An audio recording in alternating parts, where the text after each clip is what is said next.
Deep in the rolling hills of Wazuka, there is Azuma Chaen, one of Wazuka's most well-known and celebrated tea farms. Founded in the mid-1800s during the Meiji era, today Azuma Chaen specializes in low-pesticide tea cultivation, producing matcha, sencha, hojicha, kyobancha, and more. When we first launched tea over 4 years ago, Azuma Chaen was one of the first producers that we partnered with, and we had the pleasure of paying them a visit.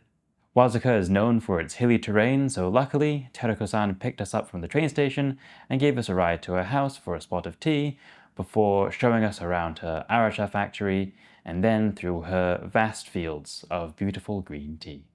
As we had come a little bit too early for the harvest of sencha, Teruko-san had another task for us in mind. At the edges of her tea fields, there are some plants growing wild. These are tea plants that have grown accidentally by seed from the main field into tall, unmanaged shrubs. And from these tea plants, we could handpick some white tea.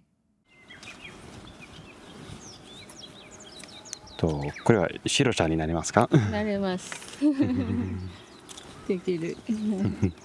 これ全く肥料も何もないから、そういう香り系のお茶にはいい。一番茶畑収穫する。夏とかは暑いでしょ。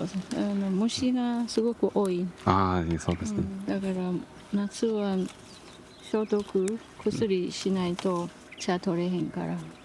ほんでもう夏茶取らない。だから今無農薬で栽培するのを最優先に、だから茶だけ一番春の茶だけ大事にとって。While picking only in spring makes sure that you don't have to use pesticides to drive away the insects, there are in fact some bugs you do want in your tea fields. 虫が中にいるはいる。いるけど、その葉っぱ食べる虫と、その虫を食べる違う虫がいて、そうですね。中でうまいこと、そういう循環ができてる。だから人間を攻撃してくる虫も多い。畑帰ってきたらもうあちこち。赤いのいっぱいで、しかもあまりその虫除けのスプレーとかもあまり使ったら赤い、茶に入っちゃう。どんな虫はいい虫ですか？In addition to managing her family's tea farms, Teruko-san is a certified Nihoncha instructor and shares her passion for tea with those who come to visit her farm. While all of her tea fields are pesticide-free, she's transitioning a few of them to fully certified organic. This process takes a few years, as the runoff from any previous non-organic fertilizer usage has to make its way through the soil. As demand for matcha has risen in recent years, some of the tea fields that were previously made into sencha have been converted into producing tencha, the raw material for matcha.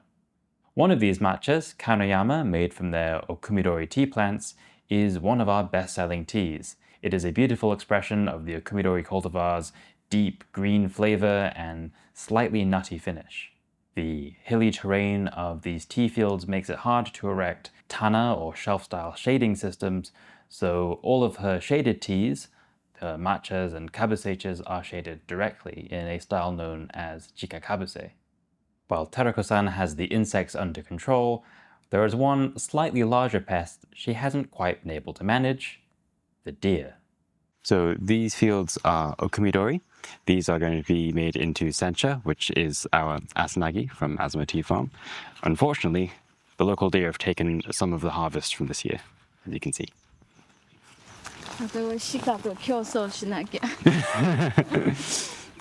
While the deer did take some of the harvest, we managed to secure most of it, and we're able to share that with you. I've drank most of this because it's really tasty. Like the Kanayama matcha I mentioned earlier, Asanagi is made from the Okumidori cultivar, but this time it isn't shaded, and that's quite rare for senchas in Uji. While you might see sencha defined as an unshaded tea, it's not uncommon and it is almost standard in Kyoto prefecture to give senchas a little bit of shading to make them a little greener and a little more umami. What makes Asanagi special, and one of the reasons we chose it as one of our flagship senchas, is that it is unshaded and showcases the raw, natural umami of the beautiful terroir that is the rolling hills of Wazuka.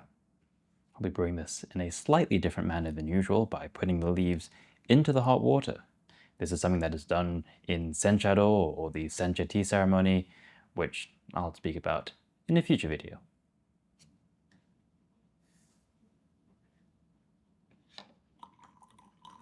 As I mentioned, Asanagi is unshaded, which means it brews up into this beautiful straw yellow color rather than the vibrant green of a more shaded tea. This is the traditional color of a beautiful sencha.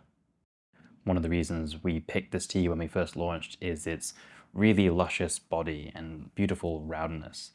There is an umami present that feels completely natural and not over the top.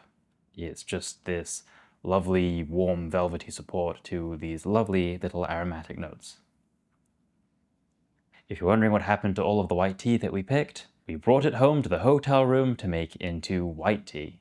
We've never done this before, but laid it out on a towel on the desk and let it sit under the sun for 2 to 3 days, at which point we had to check out of the hotel and it was almost done but not quite, so I hit it with a hairdryer, and voila, made hotel room white tea from tea picked in the rolling hills of Wazuka. It's pretty tasty.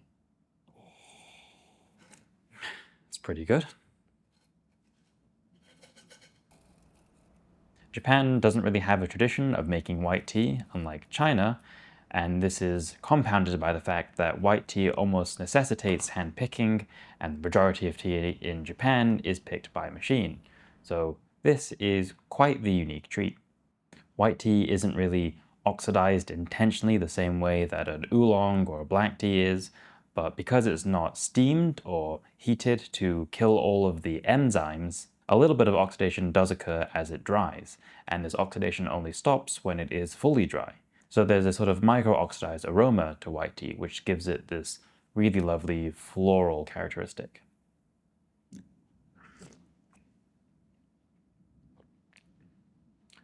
That's pretty tasty for tea made in a hotel room. And with that, I hope you've enjoyed this little tour of Azuma's beautiful tea fields. If you want to see more videos like this, make sure you subscribe and like this video. Let me know in the comments what your favorite part was and what more you want to learn about Japanese tea cultivation. Thank you very much for watching and have a nice day.